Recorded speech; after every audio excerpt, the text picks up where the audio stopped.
السلام علیکم ورحمۃ اللہ وبرکاتہ۔ یہ رجب کا مہینہ چل رہا ہے اور رجب کا مہینہ جیسے ہی شروع ہوتا ہے تو چند دنوں کے بعد عام طور پر لوگ پوچھنے لگتے ہیں کہ 27 رجب کب ہے، 22 رجب کب ہے۔ تو بہرحال اللہ تبارک و تعالیٰ نے رجب کا مہینے کو اشہر حرم یعنی حرمت والا مہینہ، یعنی اس مہینے کی فضیلت ہے،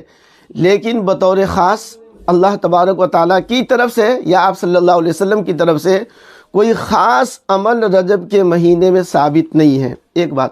دوسری بات یہ ہے کہ جو 27 رجب کا لوگ سوال کرتے ہیں، پوچھتے ہیں کہ 27 رجب کب ہے، اس کی وجہ عام طور پر لوگوں کے ذہن میں یہ بات بیٹھی ہوئی ہے، بلکہ سب لوگ یہی سمجھتے ہیں کہ 27 رجب کو اللہ تبارک و تعالیٰ نے آپ صلی اللہ علیہ وسلم کو آسمان پر بلایا، یعنی معراج کا سفر، آسمانی سفر، معراج کا سفر جو ہے وہ 27 رجب کو ہوا تھا۔ جبکہ تحقیقی بات یہ ہے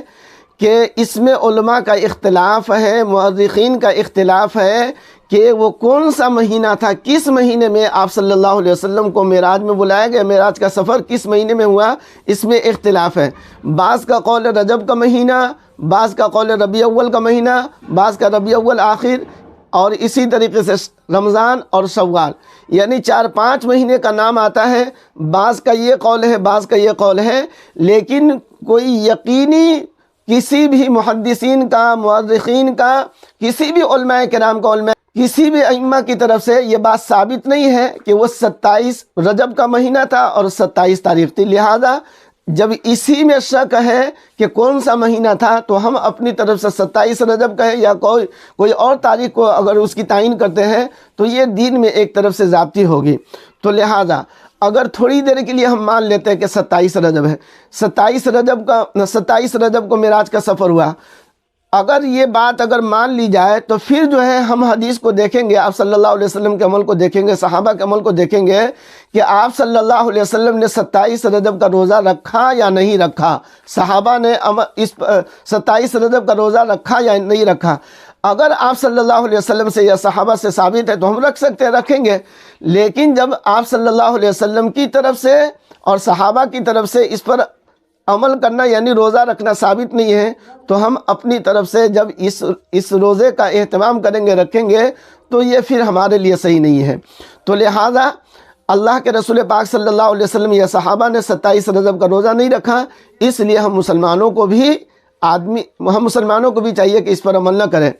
ایسے آپ رجب کے مہینے میں آپ جتنا روزہ رکھنا چاہے تو رکھ سکتے ہیں۔ دیکھیے جو صحیح حدیث سے ثابت ہے، بخاری شریف میں، مسلم شریف میں، ترمذی میں، کئی ساری حدیثوں میں جو ہے اس کا تذکرہ ہے کہ ہر پیر کے دن یعنی سمار کے دن آپ صلی اللہ علیہ وسلم روزہ رکھتے تھے، ہر جمعرات کو روزہ رکھتے تھے۔ تو رجب کا مہینہ ہے، آپ پیر کا دن اور اسی طریقے سے جمعرات کے دن کا روزہ رکھیں۔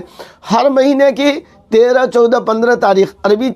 چاند کے حساب سے ایام 20 کا روزہ 13، 14، 15 آپ یہ روزہ رکھنا چاہے تو روزہ رکھ سکتے ہیں۔ تو بہرحال جو چیز ثابت ہے، حدیث وغیرہ سے ثابت ہے، لوگ تو اس پر عمل نہیں کریں گے۔ جو چیز ثابت نہیں ہے عام طور پر لوگ جو ہے اس پر عمل کرنے کے لیے بہت جد و جہد کریں گے کہ آج کے مولانا لوگ اس سے منع کرتے ہیں، کبھی مولانا نے منع کیا اور فلاں مولانا صاحب کا بیان ہے۔ تو اس طرح بہت ساری چیزیں اللہ نے آپ کو خود عقل دیا، اللہ نے آپ کو سوچنے سمجھنے کے اللہ نے صلاحیت دی ہے۔ آپ خود جو ہے موبائل چلاتے ہیں تو آپ جو ہے خود حدیث وغیرہ کی بھی تحقیق اگر دیکھنا چاہیں تو آپ دیکھ سکتے ہیں کہ کسی بھی حدیث شریف سے 27 رجب کا روزہ رکھنا اللہ کے رسول پاک صلی اللہ علیہ وسلم کی طرف سے ثابت نہیں ہے۔ تو لہٰذا اللہ کے رسول پاک صلی اللہ علیہ وسلم کی طرف سے جو چیز ثابت ہے ہم اس پر عمل کریں گے، جو چیز ثابت نہیں ہے تو ہم اس پر عمل نہیں کریں گے۔ اللہ تبارک و تعالی ہمیں دین کی صحیح سمجھ بوجھ عطا فرمائے، آمین ثم آمین۔